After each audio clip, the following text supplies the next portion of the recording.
Le Grand Matin Sud Radio, 8h-10h, Benjamin Glaise. 8h40 sur Sud Radio, l'édito politique avec vous Alexis Poulain. Bonjour Alexis. Bonjour.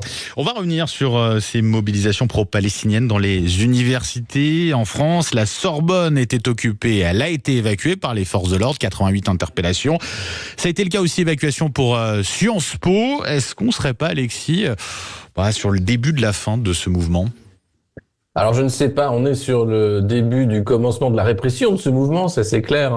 L'État a choisi d'envoyer la force et de placer des étudiants en garde à vue, mais le mouvement fait tache d'huile, c'est maintenant Genève qui est occupé. Aux États-Unis, c'est aussi les policiers qui ont délogé les étudiants du campus à Washington.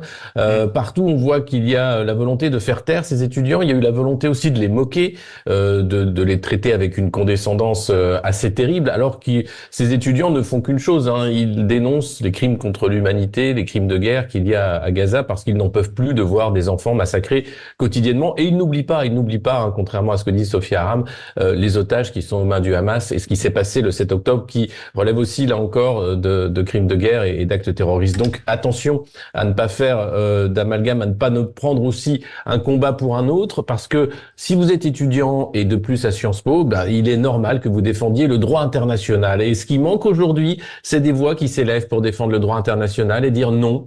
Un État ne peut pas utiliser la force de cette façon-là, tuer des journalistes, tuer des humanitaires et s'en dédouaner parce que c'est une réponse proportionnée. Ce n'est pas possible. Et ça, c'est extrêmement important. Donc, je pense que c'est un mouvement qui va faire tache d'huile. D'ailleurs, Joe Biden, le président américain, a fait savoir à M. Netanyahou qu'il ne livrerait pas certaines armes si l'assaut contre Rafah devait s'intensifier, ce qui est prévu par M. Netanyahou. Donc on voit bien que les lignes sont en train de bouger, puisque même le grand allié de l'État d'Israël, les États-Unis, est en train de revoir sa copie par rapport à la livraison d'armes. Ça va être peut-être l'Allemagne aussi qui va bouger prochainement, puisque eux aussi n'ont pas voulu condamner et suivre l'Afrique du Sud devant les cours de justice internationale.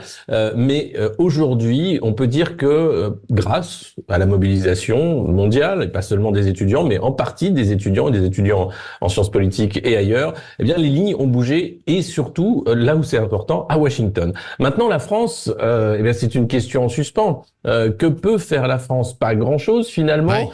Elle va s'occuper bien sûr des ressortissants français qui sont toujours retenus otages par le Hamas, et c'est normal, c'est le but du Quai d'Orsay de s'occuper des ressortissants français en péril à l'étranger. Mais elle doit aussi avoir une voix forte dans la diplomatie internationale pour amener un cessez-le-feu, pour que les massacres de civils arrêtent également.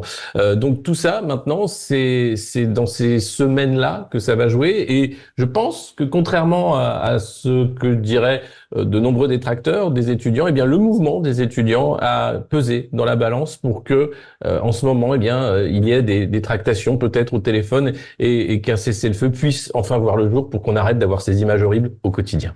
Merci beaucoup Alexis Poulain, et bonne journée à vous. Merci, bonne journée.